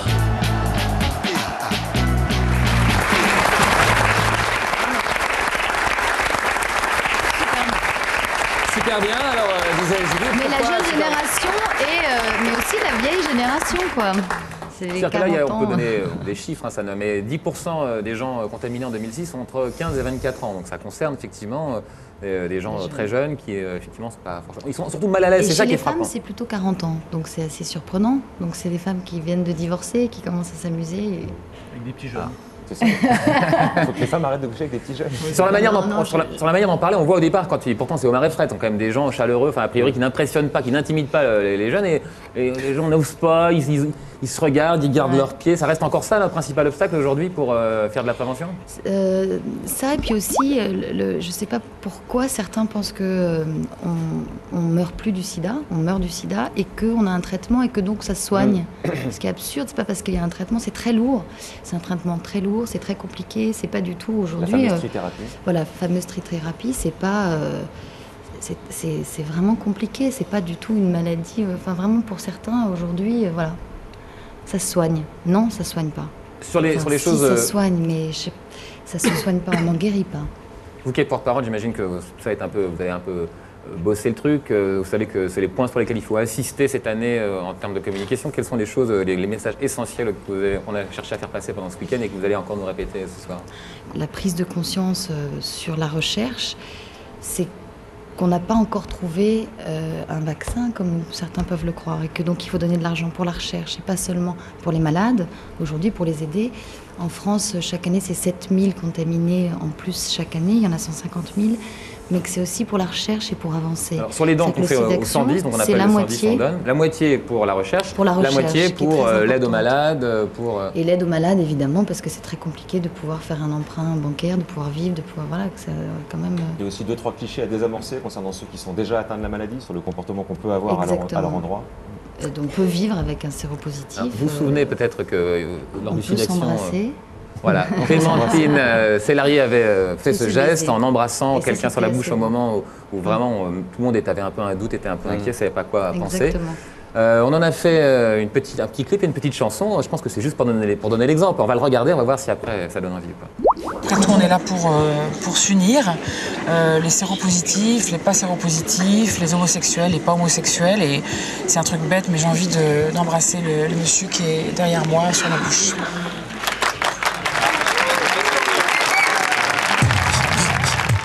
C'est le moindre bien qu'on puisse faire à son mal, la moindre des choses qu'on puisse inventer, la moindre force qu'on puisse déployer, la moindre solidarité. C'est le moindre des gestes qu'il faut propager, le moindre vaccin qu'on puisse inventer, le vaccin du baiser. Le sida, il faut le baiser, c'est le moindre amour qu'on puisse diffuser pour lutter juste avec ce qu'on est. C'est le moindre respect qu'on puisse renvoyer à celui qui l'a contracté.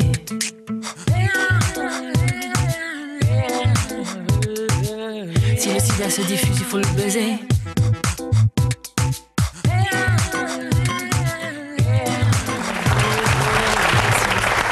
Bon bah voilà, on a le droit de s'embrasser. On va le faire. Ah, je suis pas hyper bien placé, je suis avec Alex, mais bon, allez, je peux le faire avec Julie. Allez, on le fait. Voilà. Allez, on s'embrasse, on donne l'exemple. Allez, on s'embrasse. Allez. Non, dans la bouche. Allez, Jean-François, un petit bisou. On va pas le faire. Allez, le public, là, on va pas l'exemple. Entre vous. C'est sympa, Jean-François. Et donc, c'est tellement sympa ton émission. Ah, c'est chouette, hein. Oh là là. Ce moment de fraternité. Je vais prendre un costaud, viens, on t'embrasse. Viens, on t'embrasse. Tu viens ou quoi? Ah, regarde. Voilà. Bonjour, enchanté. T'as une haleine de Cheyenne, je sais. Bon, on en a un peu ri, on en a un peu profité aussi pour ceux qui ont pu croiser le chemin de Julie. Soyons clairs. Ça serait bien qu'on fasse des SIDAction plus souvent.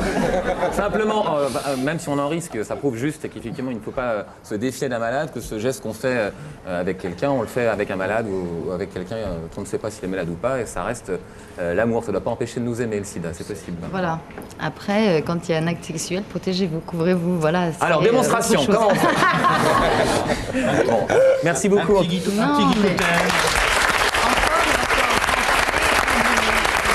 Merci beaucoup, Julie, en tout cas, d'être venue, d'en avoir parlé, de l'avoir fait avec votre douceur et votre sourire. On rappelle le numéro, c'est le 110. Le SIDAction à la télé, ça finit, c'est fini dimanche, là, voilà, ce soir, mais les dons, c'est jusqu'au 18 18 avril. Voilà. C'est le 110, répétez-le autour de vous, le 110 pour donner pour le SIDAction. Merci de rester avec nous. Voilà. Cet homme qui est face à son grand livre est un conteur, un raconteur d'histoire. Ça va être à toi. Je ne sais pas, je ne sais pas qui. C'était chiant. Hein. Je ne sais pas qui est concerné par le conte d'aujourd'hui. Mais... Écoute, moi non plus. C'est fait. Et en plus, oui, ça y est, on s'est embrassé sur la bouche. En plus, on a les images. Hein. C'était comment On va refaire une fois, juste une fois. C'était pas mal, mais Jean-François, c'était pas mal aussi. Jean-François, c'est bien. Hein Jean-François, c'est hyper surprise. Il met un peu la langue, mais c'est pas mal. Oh le salaud. T'es un gourmand quand même. Tu mets la langue, Jean-François. T'es un peu gourmand. Avec Ben, oui, je trouve assez craquant. Avec le Gypsy King, j'ai pas osé. C'est son petit coup bas qui préparait, tu sais. Bon, allez, on se concentre parce qu'on a besoin pour écouter un conte de bien suivre le fil de l'histoire. Messieurs. Merci Stéphane. Je t'en prie, Ben. Je t'en voudrais ça. Stéphane et Alexis reçoivent aujourd'hui dans leur émission Yvan Le Bolloc. Ça choque personne? Tout le monde s'en fout? Bon, bah apparemment tout le monde trouve ça normal. Personne a l'air d'être au courant de l'histoire, donc c'est encore moi qui vais être obligé de la raconter. Commence à me faire chier de raconter des histoires, pas que ça à foutre, moi. En même temps, c'est vrai que l'histoire que je vais vous raconter aujourd'hui, elle est pas piquée des hannetons.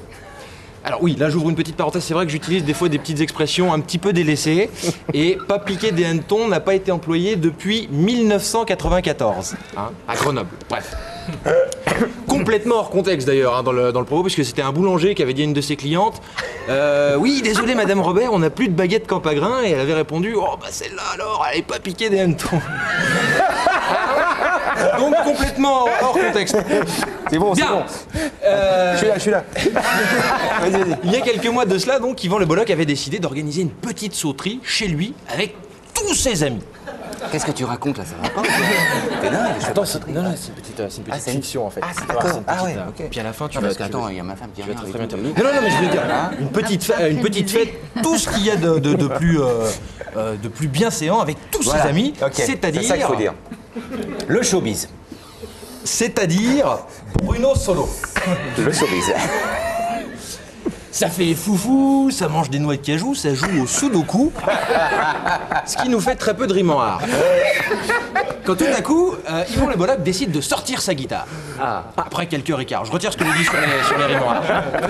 Il commence à pousser la chansonnette, les invités se mettent à danser sur le parquet, et du coup, bon bah, il n'y a plus grand monde dans le canapé, hein, forcément. Et puis surtout, ça fait du bruit. Et ça, c'est une précision qui pourrait paraître anodine, mais qui va largement influencer la carrière du bonhomme là qui est à côté de moi, qui s'appelle Yvan Le Bolloc. Je vous explique. En fait, les voisins du dessous ne sont autres que Stéphane Blakowski et Alexis Trégaro. Hein, et bien évidemment, ils sont victimes de crissements de parquet, ils peuvent pas dormir. À ce stade de l'histoire, ils essayent de trouver le sommeil sous la couette tous les deux, comme ça, mais en vain, en vain. Donc la colère monte contre Yvan Le Bolloc, une colère renforcée, d'autant plus que Stéphane et Alexis se sont fait rembarrer au casting de Caméra Café, hein, parce que Stéphane ne boit pas de café, et puis Alexis joue comme une merde. Et malgré avoir installé une webcam sur la cafetière d'Alexis, bah, les deux animateurs vivent cet échec comme une vraie injustice, et pour se venger, ils ont décidé de porter plainte contre Yvan Le Bolloc pour tapage nocturne et interprétation d'une chanson de Gérard Lenormand. Bon là évidemment Yvan est expulsé chez lui, il se retrouve à vivre dans une caravane. Quant à Bruno, il décide de faire une carrière solo. Croyez-moi, je ne suis pas très fier de cette phrase, mais j'aimerais bien qu'on l'assume tous ensemble. C'est promis. Allez, on l'applaudit même.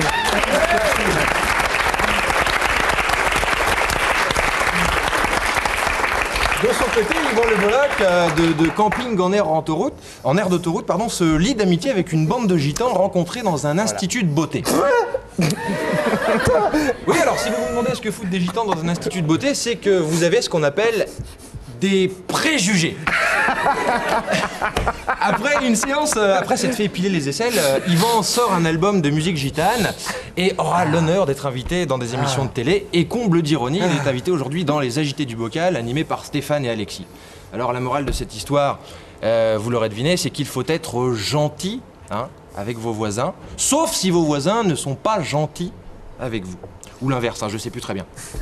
Ben, mesdames, messieurs.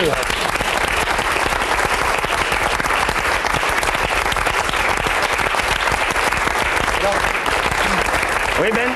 C'est bien cette... En fait, on s'aperçoit que le grimoire est complètement factice. Ah, t'as vu, ça sert à rien. À aucun moment je tourne une page. Hein, j'ai quand même mon truc un petit peu. en cachasse, comme on dit chez nous en Bretagne, t'avais l'anti-sèche et tu ne l'as pas regardé une seule fois. mais ça c'est le... Tu es formidable. Ouais. Ah vraiment, hein. Je t'embrasse. Ben, c'était formidable, tellement formidable que vous allez quitter la table. Comment? C'était tellement chouette que tu vas quitter la table, c'est ta récompense. Mais il faut dire qu'à ta place va venir s'asseoir une autre très jolie femme, comédienne et talentueuse. J'ai nommé Saïda Jawad. Merci de l'accueillir.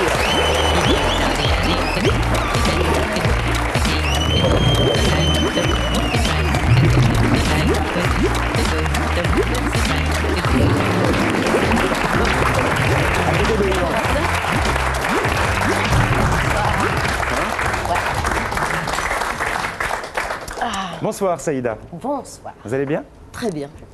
Dans une année sabbatique pour apprendre l'accordéon, c'était possible ça, Yvan Le Bolloc, ou pas? Attendez, je suis navré, mais alors sur l'accordéon, ma mère, elle m'a bourré le mou avec, comment il s'appelle, toutes les trucs pourris avec, comment il s'appelle André Verschuren. Oh, putain, André Verschuren.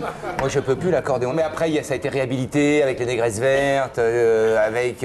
Et par Saïda, justement, qui a fait un spectacle. L'accordéon. Mais bien sûr. L'an dernier, un spectacle que j'adore l'accordéon. Oui, tout le temps. Non, sauf qu'entre-temps, elle s'est arrêtée. Je vais faire un petit peu comme Ben, c'est l'histoire que je vais te raconter. Saïda, que j'ai découvert sur scène, comme énormément de Parisiens, à la faveur de ces colonnes Maurice, où je voyais cette jolie silhouette dans sa petite robe Vichy. Je me demandais qui c'était. Un spectacle qui s'appelle Monsieur Accordéon. Ça a très très bien marché, et pour cause, que c'était très chouette. Vous y racontiez votre vie. Vous êtes comédienne. Vous avez grandi dans le nord de la France. Et vos parents marocains avaient eu cette idée un petit peu saugrenue, je vais vite, de vous faire de l'accordéon, puisque à leurs yeux, l'accordéon représentait un instrument de musique qui était un bon instrument pour intégrer la France, pour avoir une belle identité française, comme on dit aujourd'hui. Voilà. Et donc vous avez fait comme ça 10 ou 15 ans d'accordéon. 10 ans. Voilà. Parce que votre papa et votre maman se sont dit qu'avec cet instrument, vous seriez française. Alors que vous l'étiez déjà, puisque né en France. Mais oui, non, c'est vrai, mes parents sont arrivés dans les années 70. Ça aurait été le bignou, ça aurait été plus chaud, moi, l'accordéon. Mais et dans le nord de la France, l'accordéon est l'instrument du Nord. Quoi. Vraiment, c'est vraiment un instrument. Très populaire. Et puis mes parents, qui sont des gens marocains, voulaient s'intégrer et se sont dit, bon, mes frères, ça a été réglé, c'est le football, donc ça c'était clair. Et moi, il fallait que je sois donc très française, donc j'allais devoir jouer de l'accordéon. Et j'en ai fait pendant 10 ans. En quoi c'est dur?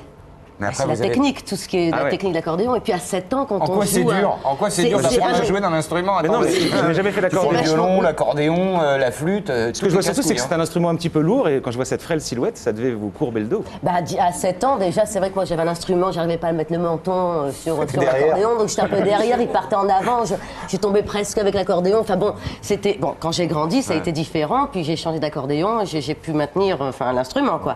Mais petite, c'était une tannée, enfin une horreur. Parce Alors dans ce spectacle, vous racontez donc toute cette aventure-là. C'est un spectacle très touchant et drôle. C'est un spectacle comique, mais c'est aussi assez touchant. Donc vous nous racontez l'arrivée dans le Nord, les parents, enfin tout ce que vous venez de nous dire là. Juste un petit clin d'œil, un clin d'œil à l'actualité, c'est que votre témoignage sur scène se fait sous forme d'un interrogatoire d'un policier. Je dis pas pourquoi. Je me suis dit tiens, c'est bizarre. Pourquoi avoir fait la forme de l'interrogatoire policier? Oui, c'est vrai, c'est bizarre. Pour des raisons de mise en scène, non? C'était un clin d'œil à l'époque déjà? Non, mais c'est-à-dire qu'au départ, c'était juste un grand monologue de 40 pages, 50 pages, et puis tout d'un coup, il fallait que je sois aussi avec quelqu'un. Et puis, j'ai trouvé que le fait qu'un instrument, parce que si vous voyez un accordéon, c'est énorme comme ça, et donc, sous sa houe, ça fait une espèce de bombe, en fait. Donc, je me suis dit, tiens, ça pourrait être assez original de se dire, le commissaire pense que cette fille qui est un petit peu arabe, donc qui est vraiment arabe, se dise, elle se trimballe avec une bombe, bon, bref. Je parlais d'épisodes touchants tout à l'heure dans le spectacle. Il y en a un qui est très chouette, on va le montrer en image. Vous vous retrouvez le soir de l'élection de François Mitterrand, ou un de ces soirs-là, dans une section PS. Et donc vous êtes mis en avant comme ça sur scène, puisque vous êtes ce symbole d'intégration, et vous allez jouer la Marseillaise dans une robe bleu, blanc, rouge, avec votre accordéon. La suite, vous la racontez sur scène. Hey, bravo, hein, super sympa. On m'a présenté à mon roi, il m'a fait la bise, et comme il avait un gros ventre, j'ai dû mettre sur la pointe des pieds. Il m'a dit bravo, félicitations, petite. Bah, je suis pas petite, j'ai 15 ans. Bah, c'est bien quand même. Merci. Il m'a fait une petite signature sur ma partition. Ah bah, tu vois qu'il est sympa.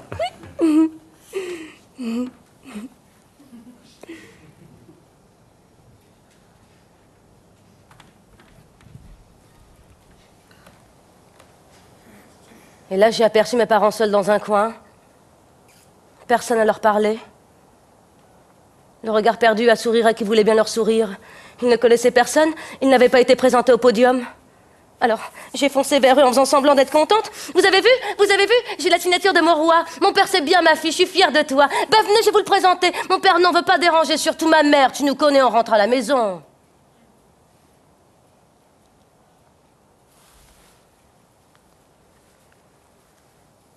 Et moi, j'ai mis combien de temps à l'apprendre la Marseillaise? J'ai passé combien de temps, moi, à essayer cette robe bleu, blanc, rouge que je voulais pas porter?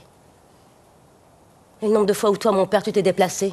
Tu m'as emmené en répétition, tu m'as ramené des essayages. Tu as donné ton temps parce que ça comptait pour toi. Et aujourd'hui, tu te défiles, tu dis on veut pas déranger. Ma mère, elle rajoute, il a raison, ton père, faut pas, on est content, on est fiers de toi, on veut pas déranger.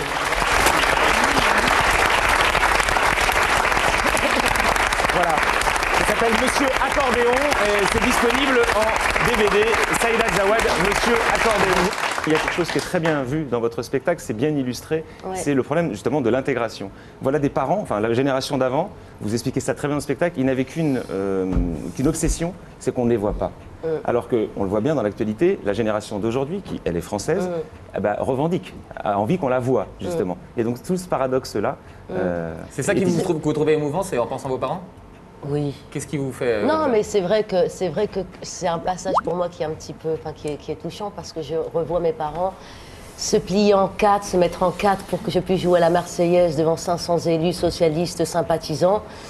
Et je les cherche du regard et je les vois pas et je les vois enfin quand j'ai terminé de jouer, je les vois dans un coin et personne ne leur parle et personne ne leur serre la main et je me dis mais ça sert à quoi? C'est toute l'hypocrisie de la politique. Oui, et aussi la politique et aussi les parents qui ne veulent pas déranger. Je veux dire, il y a un moment donné, les parents qui sont arrivés en France dans les années 70, leur seul souci, c'était de rentrer dans le rang et de faire comme tout le monde, et surtout qu'on ne les montre pas du doigt. Donc il ne fallait pas que les enfants sortent du rang, il ne fallait pas qu'eux fassent... Enfin voilà, c'était assez compliqué. Aujourd'hui, c'est différent. Mais ils vous ont pas transmis leur culture aussi? Si, ils la transmettent. Mais d'abord l'accordéon. Mais d'abord l'accordéon, ils la transmettent d'une certaine manière. Mais je veux dire, ils sont dans un autre pays. Ils sont pas au Maroc, ils sont en France. Donc ils essayent d'être comme tout le monde. Pour poursuivre ce même raisonnement, quand à une vingtaine d'années vous décidez de devenir plutôt comédienne, de ranger cet accordéon à la cave, là encore votre père va vous dire mais pourquoi tu fais ce métier, tout le monde va te regarder. Oui, et puis surtout il me dit pourquoi tu racontes cette histoire, maintenant tout le monde sait. Tout le monde est au courant. Pourquoi tu parles de nous? Mais non, c'est vrai, je comprends leur pudeur, même lorsque j'ai fait le spectacle, c'était incroyable. Et là vous êtes Oui. Ouais. Ils ont payé. Ça s'est bien passé? Bien sûr qu'ils ont payé dans les maisons. Ça s'est bien passé? Mais c'était très touchant parce que moi j'avais peur, quoi. J'avais peur, mais en fait, ouais, ils ont vachement aimé. Et puis, mais maman, vous êtes contente d'avoir finalement, au bout du compte, de super bien jouer de l'accordéon? Vous en servez aujourd'hui? Ouais, je m'en sers aujourd'hui. En jeu de scène, surtout, il y a une expérience, vous l'expliquez dans le spectacle. Ouais. Malgré tout, vous avez comme ça écumé tout un tas de petites scènes de tout un tas de villes avec votre accordéon. Ah oui. Et c'est une expérience personnelle qui vous a servi après pour devenir comédienne. Est-ce que vous avez eu beaucoup de propositions à la comédienne depuis ce spectacle? Ouais, sur l'accordéon, ce qui est pas mal. Quoi, par exemple? Après le succès de Piaf, Yvette Horner, attention! Mais elle est venue, Yvette Horner. Ah bah, ça lui a plu? Oui. Oui, c'est sacrée bonne femme, Yvette. Puis virtuose avec ça, à l'accordéon. Non, extrêmement grande virtuose. Non, vraiment, ouais. Vous pouvez dire les projets qu'on vous a proposés ou ça se dit pas? Non, si, je fais le festival d'Avignon avec Monsieur Accordéon et je pars en tournée au mois de mars, janvier, février, mars, pardon, dans toute la France avec Monsieur Accordéon. Et puis j'ai un long métrage que je fais, ouais. Mais ça serait formidable d'adapter ça au cinéma, ça vous donne pas envie? On me l'a demandé. Ah bah alors? Nickel. Bah non. C'était ça les petits projets que je vous demandais? Ah oui, quand tu auras fini le spectacle, quand tu auras fini de tourner. Voilà, c'est ça, quand je sortirai du spectacle, sans doute, ouais. Vous êtes tellement sympa, Saïda, vous avez le droit à une roulette à questions. Ah bon? Mais derrière, regardez l'écran là, derrière vous. Ouais. Quel est votre livre favori et culte? Ça tombe bien qu'elle me dise ça parce qu'en ce moment je suis en train de lire un bouquin d'un ami à moi que j'aime beaucoup qui en a son 4e bouquin, Charles Nemes, et ça s'appelle Un chien dans la gorge et je vous le conseille, c'est formidable. Et oui, et il en a écrit 4 auparavant et celui-là est aussi magnifique que les Jean-François, autres. tu l'as lu? Je vois que tu opines du chef. Oui, parce qu'il raconte toujours des histoires de chiens. Il a fait un truc sur les coiffeurs aussi. Mon chien chez le coiffeur, le dernier. Très drôle. Allez, roulez ta question, ça tombe sur qui? Julie, pourquoi pas? Ah oui, Julie. Qu'est-ce qui mérite vraiment une baffe? Une main au cul. Une baffe directe, un aller-retour. Bah voilà, hein. Petit était dit peut-être sur un moment d'égarement, hein, Régis? Je pense que c'est le moment de s'informer un petit peu. Vous savez que nous aussi, on fait des efforts pour que l'intégration se fasse. On a décidé de faire présenter notre journal par Mademoiselle Zouzou, qui a un regard tout à fait différent sur l'actualité. Les gens la connaissent, les gens la réclament, les gens l'applaudissent, elle est là. Bonsoir, je suis Kelton Zozo.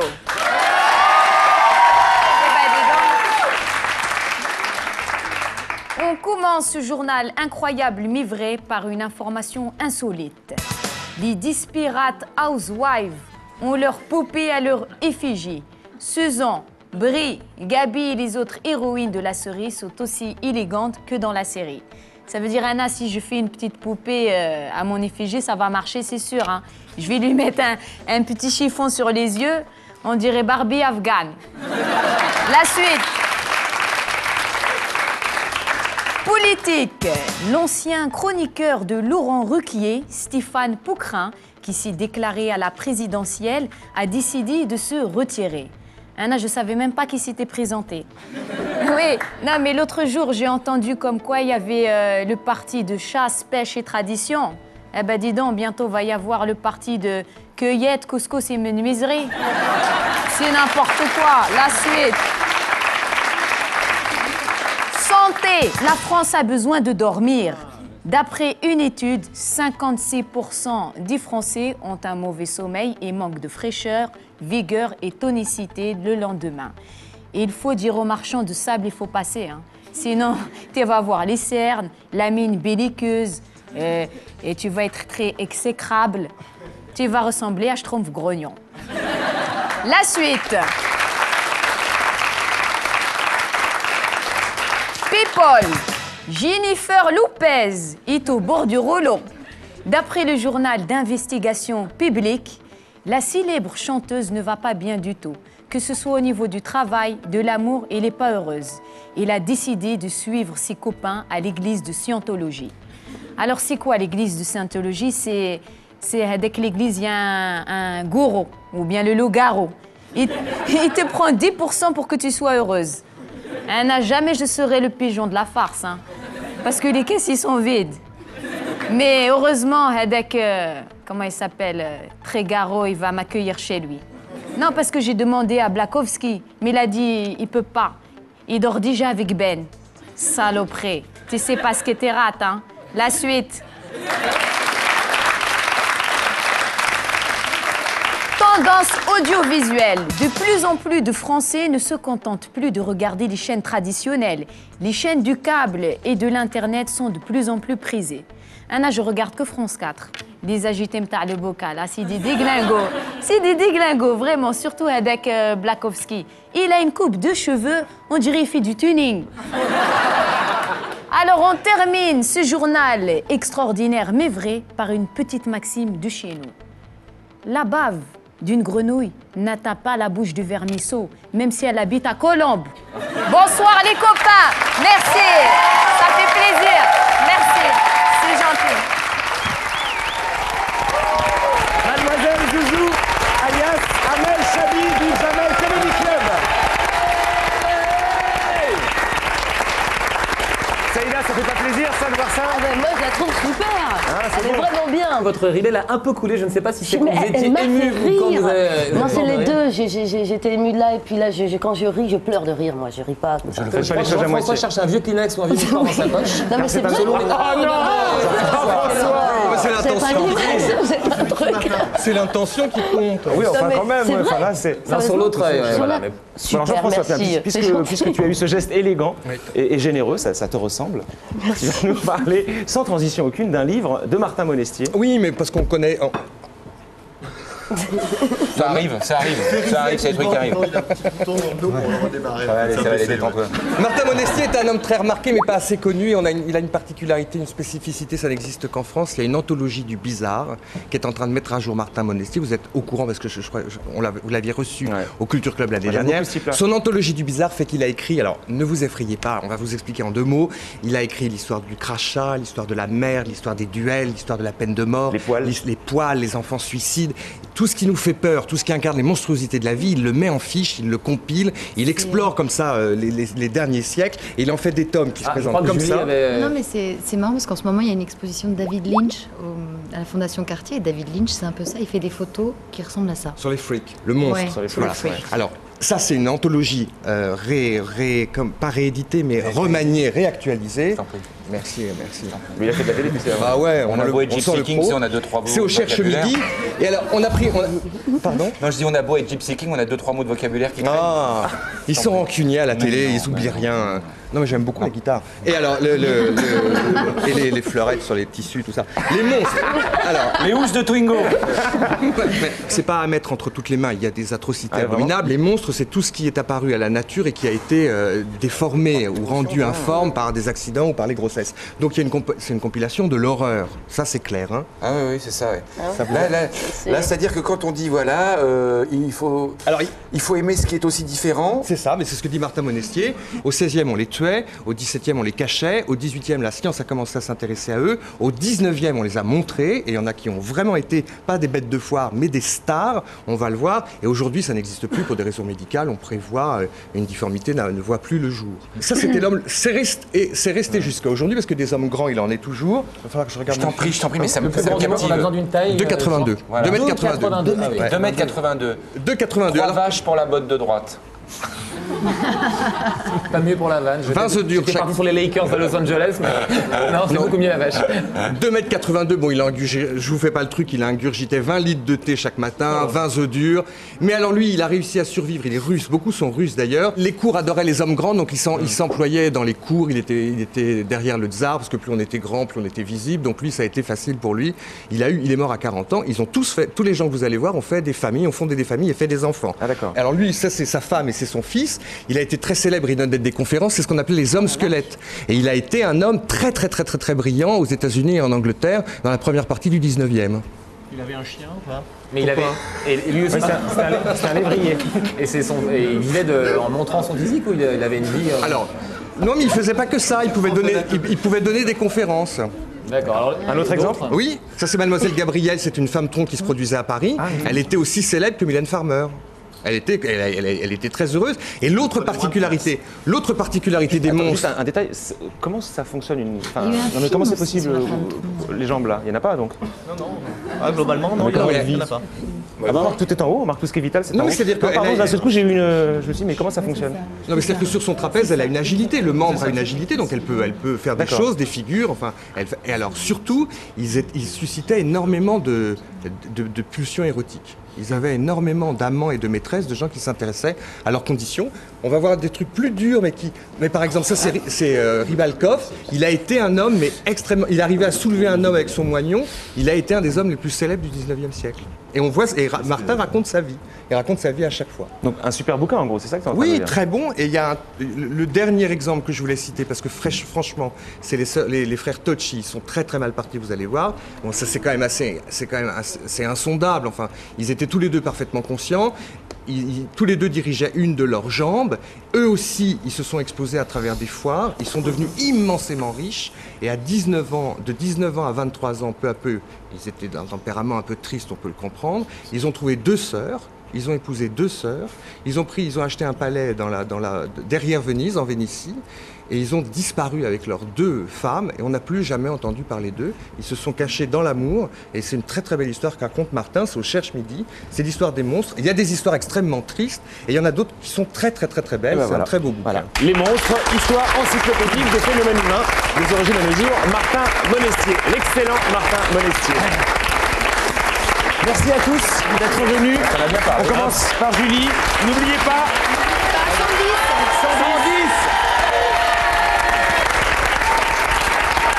110. Vous êtes d'accord tous là? 110 pour faire des dons pour l'oxydation. Saïda Jawad. Monsieur Accordéon, donc sur scène en tournée et en DVD. Merci d'être venu, Saïda. Et Yvan, qui nous a accompagnés toute l'émission. Merci camarades, c'était bien sympa que tu passes par chez nous. Donc n'oubliez pas, le 30 mars à la Cigale, en battle avec Bruno Solo. Merci Julie. Merci à tous. Merci à vous.